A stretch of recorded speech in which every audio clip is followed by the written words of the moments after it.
I know 50% of my marketing dollars are working. The problem is I just don't know which half. So for me, when I work on a campaign, this is advice I give clients, is we have to understand what we're measuring against. Those objectives and KPIs have to be established up front because not everything is a return on investment.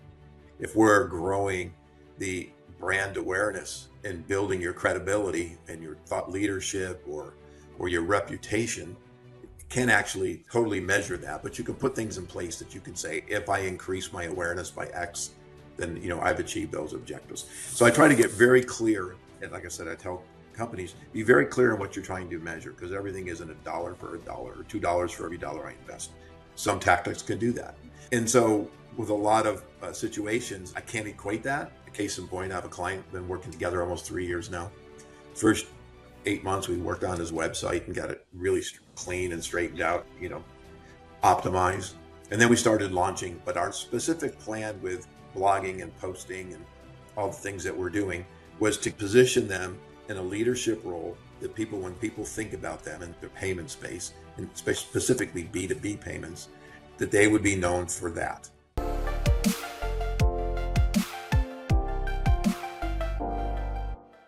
Welcome back, everybody, to From Crisis to Justice. I'm your host, Parag Amin, and I'm joined today by Angelo Ponzi, who is a Chief Strategy Officer along with a Chief Marketing Officer. He founded his own company, Kraft, over 10 years ago, and he and his company provide fractional CMO or CSO services to help business owners with data-driven marketing and strategies designed to drive revenue growth opportunities while minimizing risk and achieving tangible returns on investment. In short, they help you figure out how to make more money. So, Angelo, thank you so much for joining me today.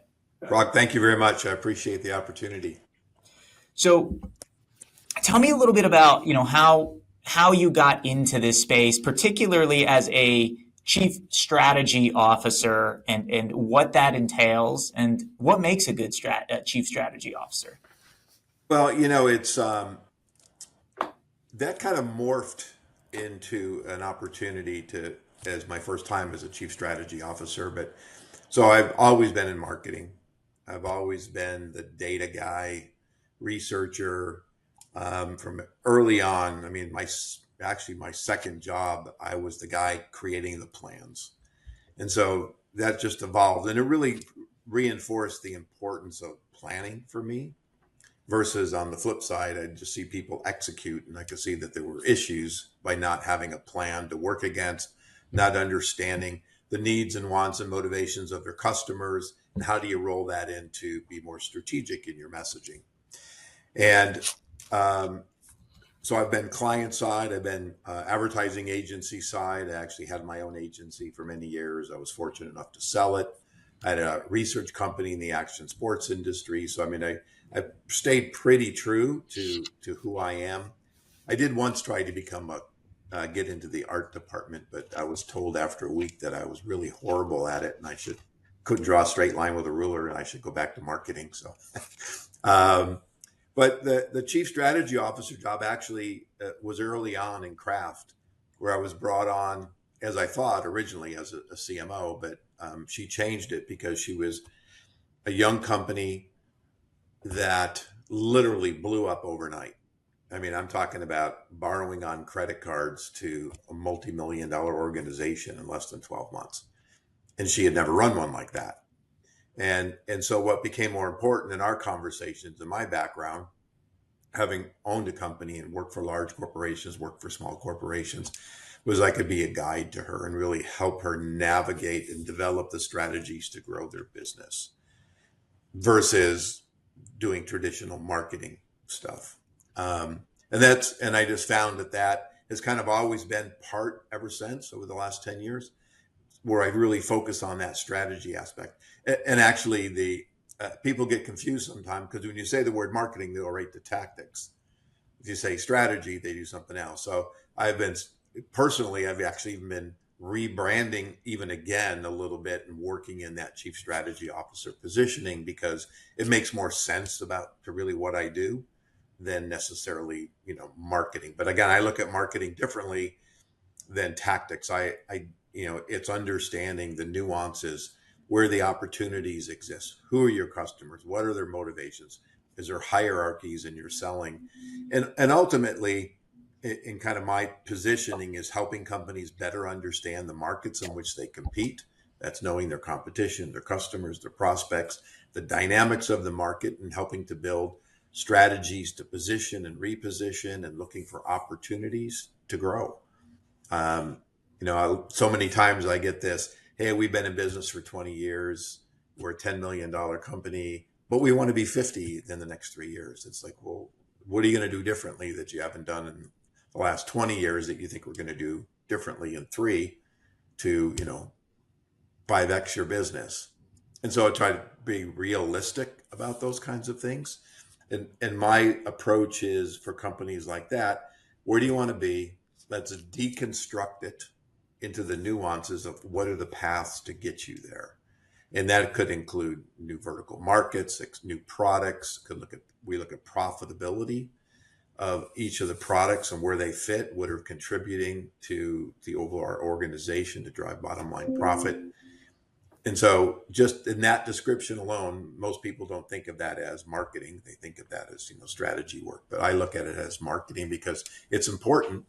Ultimately, where do you focus? And it really boils down to where do you focus your efforts and your investment, frankly. And marketing is an investment, not an expense. Right. So, what do you have to say about people who say, like, I've spent money on marketing, it doesn't work? So what makes the difference between marketing that works and marketing that doesn't work? And when do you pivot or shift? How do you make that decision? If you've got marketing that's not working, like, how do you decide if you scrap the whole thing or you just need to tweak certain parts of it?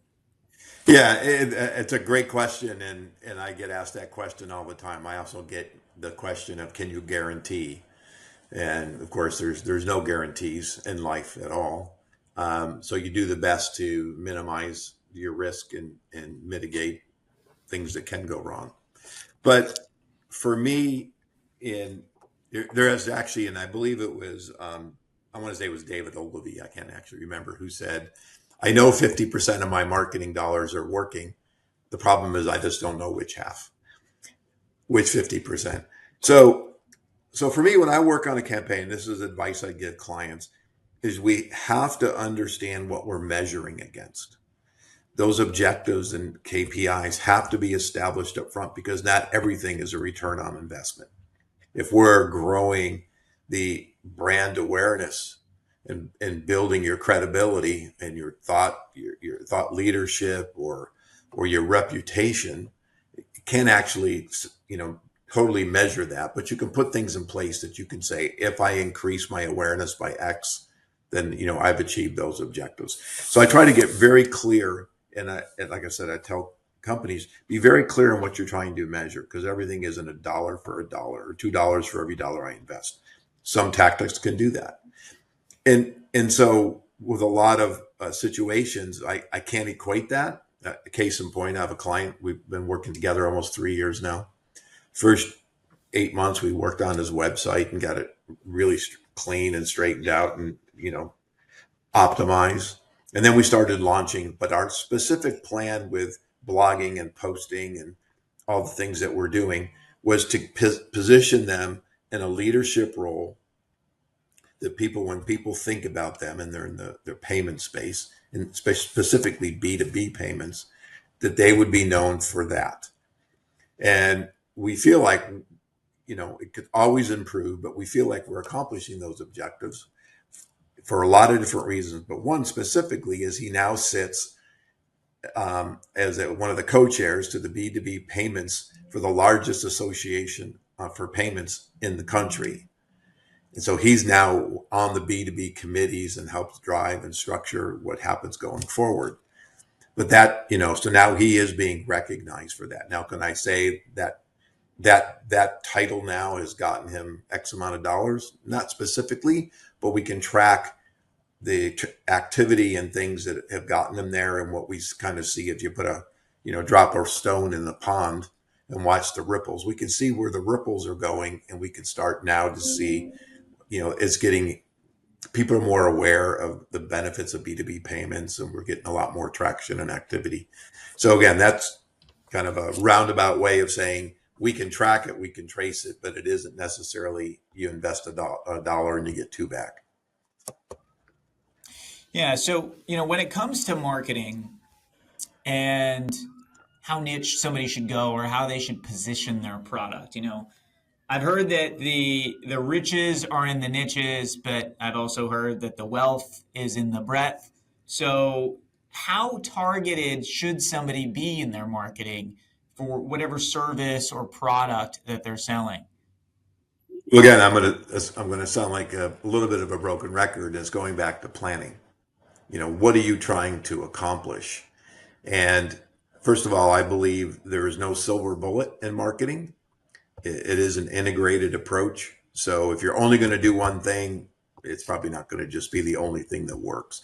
So you have to have multiple activities going on. Why? Because during the course of the day, we could be on our LinkedIn account. At night, I might be reading, I might be watching television, right? So you want to kind of be where your target audience is throughout the day. And so therefore, and then also the channels have different forms of communications, right? If it's on Twitter, or it's a television commercial, if it's a radio spot, or it's a blog, all those are different types of forms and ways to deliver information.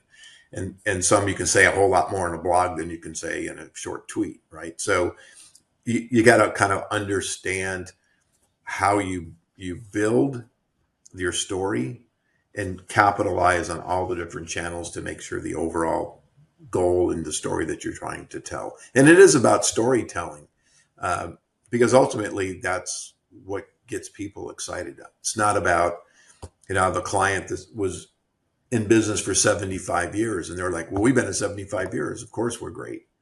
And I was like, well, that's a reason to believe, not a reason to buy. I'm not going to buy your services because you've been in business a long time. I'm going to buy it because I see value and I can understand the value I'll get by working with you. But you obviously do something right because you've been around for 75 years, right? So you have to understand the importance. I also get, I got great people.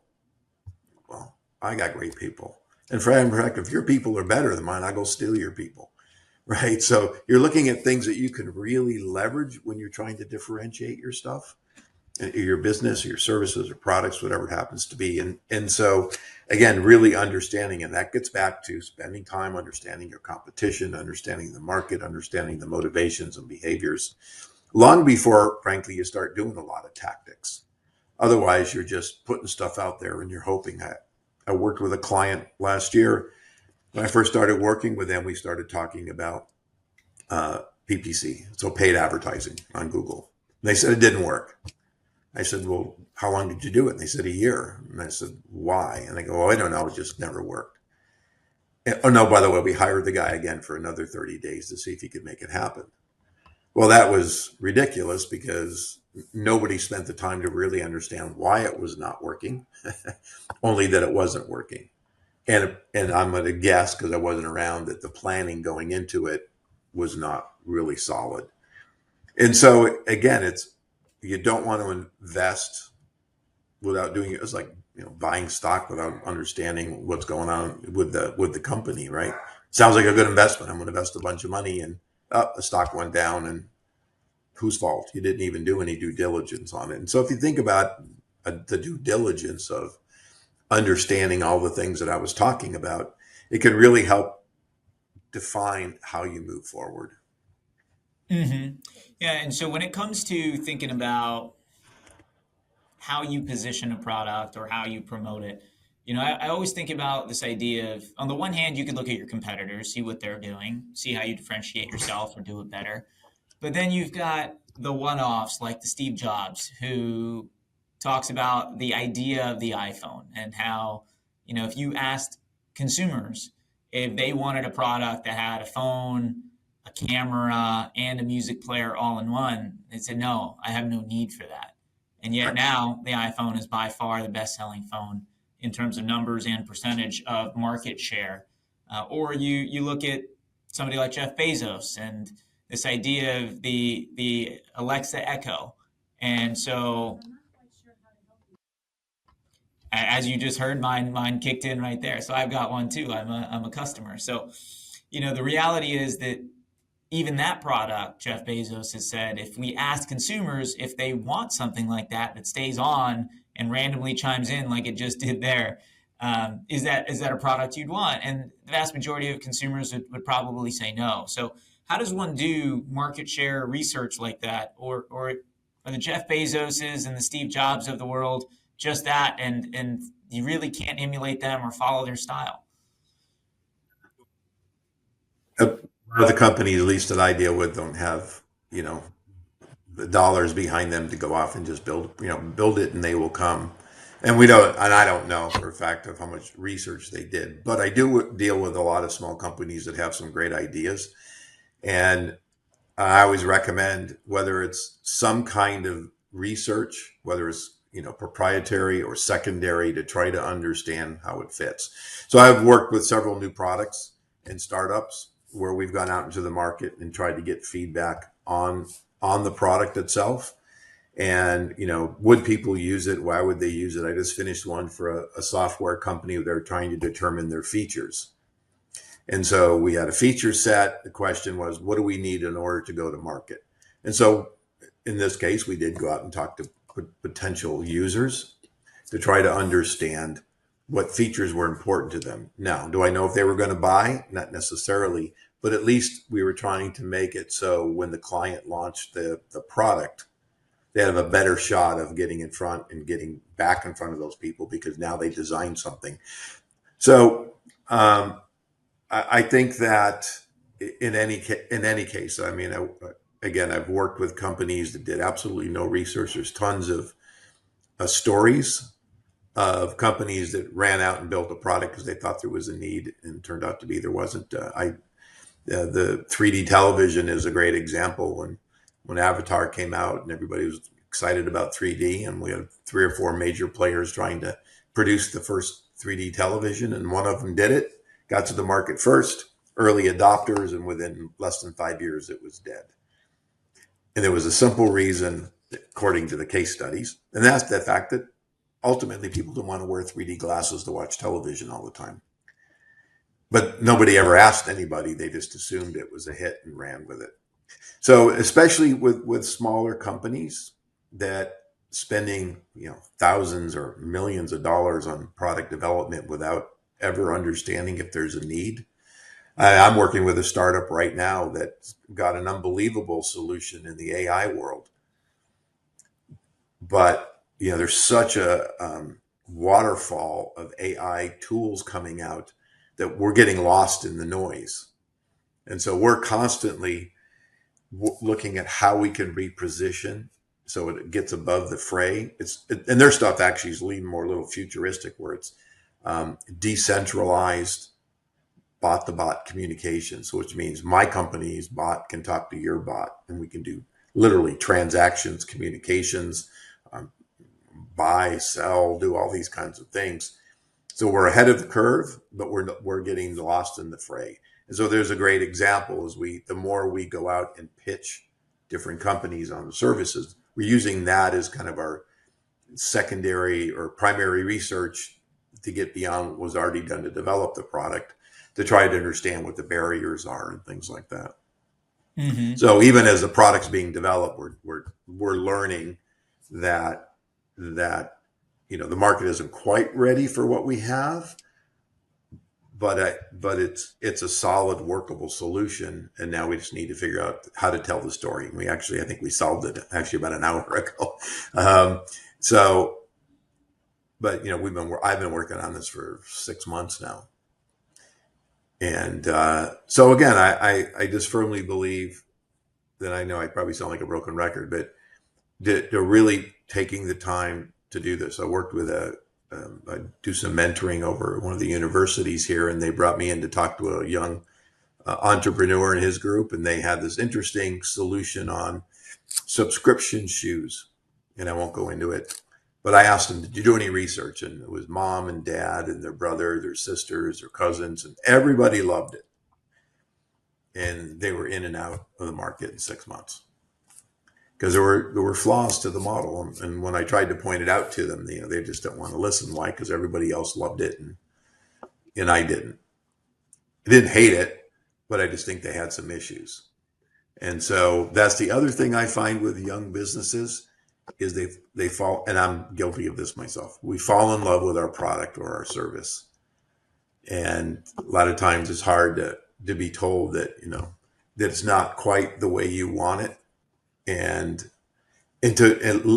listen to outside counsel. Ultimately, we're making the final decision, but you have to listen, otherwise you're just closed off and you're working in a silo or in a box. And and I like to say the field of dreams strategy doesn't always work, and hope is not a strategy.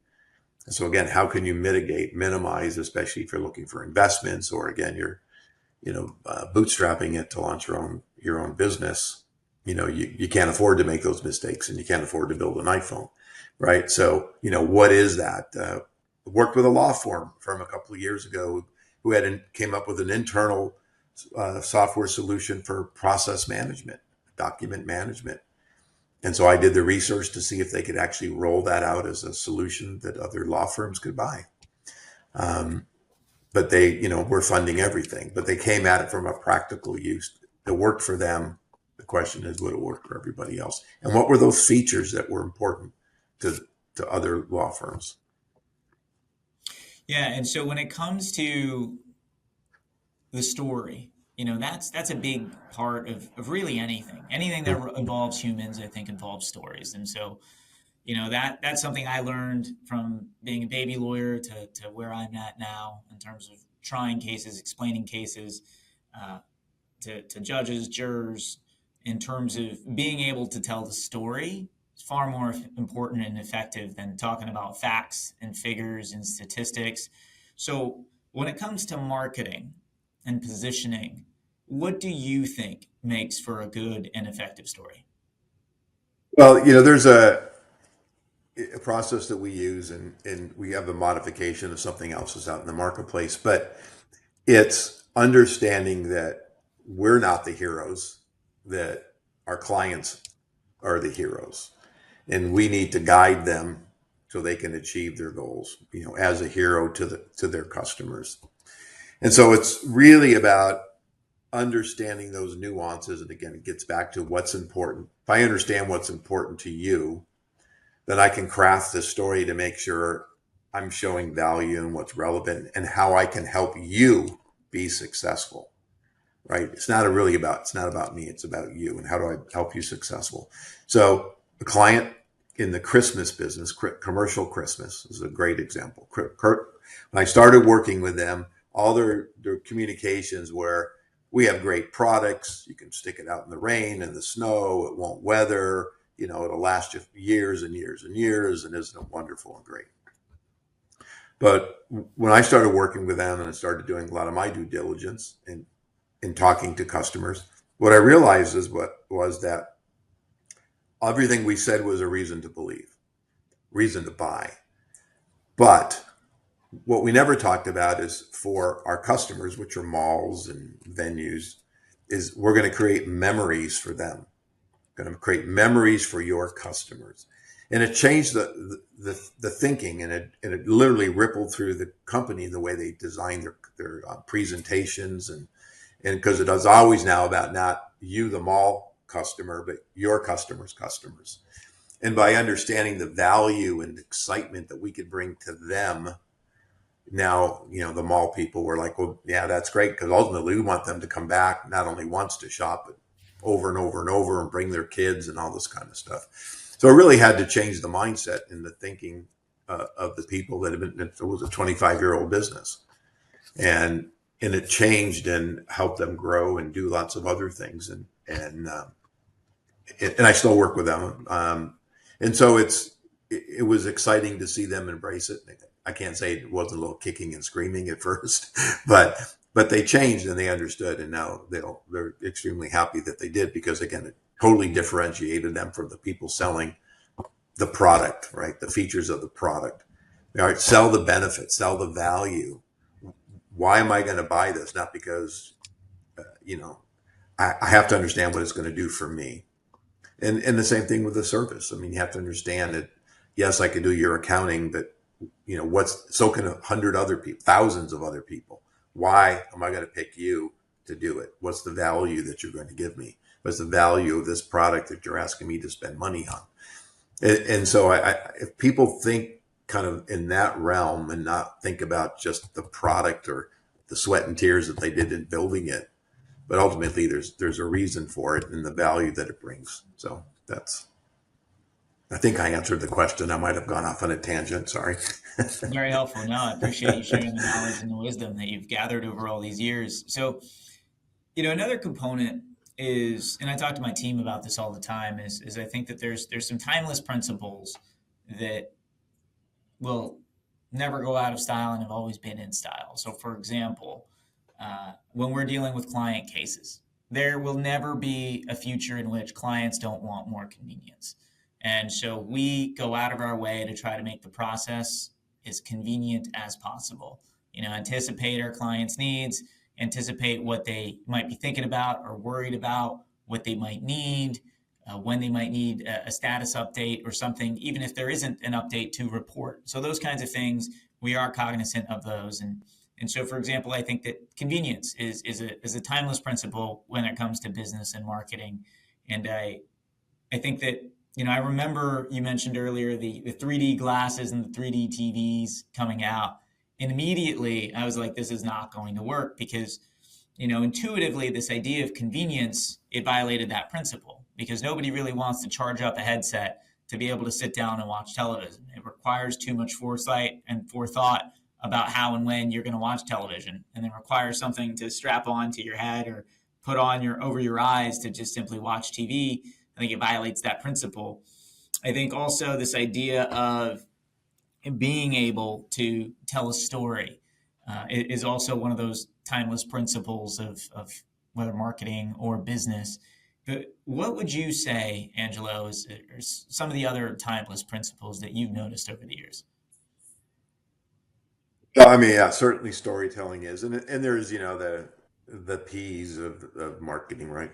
Price and placement and promotion, but I think it's I I go back to that understanding, taking the time to understand the needs and wants of your customers. I mean, any plan I've ever built, that's a huge component of it, because ultimately, if I don't know them, how do I market to them? How do I convince them that I've got the right product? And so for me, there's kind of this process that I use is, defining my competitors and really breaking them down into their nuances. I call it deconstructing and reconstructing. Right, I break them all down, I reconstruct them back up, and I look for the gaps and the areas that I can benefit from. And then, but the big one is understanding your customers. And that means talking to them. And it's interesting over the years of how many people have never talked or talked very little to their customers. Just because they're continue to buy your product doesn't necessarily mean, that somebody else isn't trying to sell them or they're happy. And so I think from that standpoint, back to your, being service oriented is that's all part of it. And ultimately, if you're selling or I'm servicing a client, it's about that communications and so having that constant dialogue to understand. If you disappear, stuff can happen. And so again, I think if I could pick one thing that I think is really important is that customer understanding, and that contributes to your storytelling and everything else, right? So they all build on each other. They're all the building blocks. And I like to talk about, for me, it's, we're building the foundation on which to build, the house on, right? The blueprint. You wouldn't go out and build a house without understanding, how many rooms and what you want, what's the flow. And so that's really what I like to think of is kind of the tried and true is we build that foundation and we know how to build it. We know how the customers want to use the rooms, how they want to watch, where they want to watch television, right? All those different things. If you want to draw analogies, and that's how we construct and build the go-to plans, because I have that understanding. And I think that's, again, I think that's is key. Yeah, I agree. So, Angelo, if people want to find out more about you and your business, how can they find you online? Yeah, the easiest way is LinkedIn. Um, I'm on LinkedIn. The LinkedIn has connections to my website, and that's kind of the other big resource. I do have a lot of free resources there. I have ebooks, I have a little mini marketing course, and all sorts of videos and things like that. So, um, but yeah, LinkedIn is the easiest. Awesome. Okay. Well, look, I appreciate you sharing some of your knowledge with us. I know I've gotten some great takeaways, and hopefully the listeners have as well. I have no doubt that they did. And to all the listeners, if you like this episode, make sure you like and subscribe so you can hear when new episodes are coming out so you don't miss a beat. And Angelo, thank you so much for joining me here today on From Crisis to Justice. Thank you very much. Appreciate it.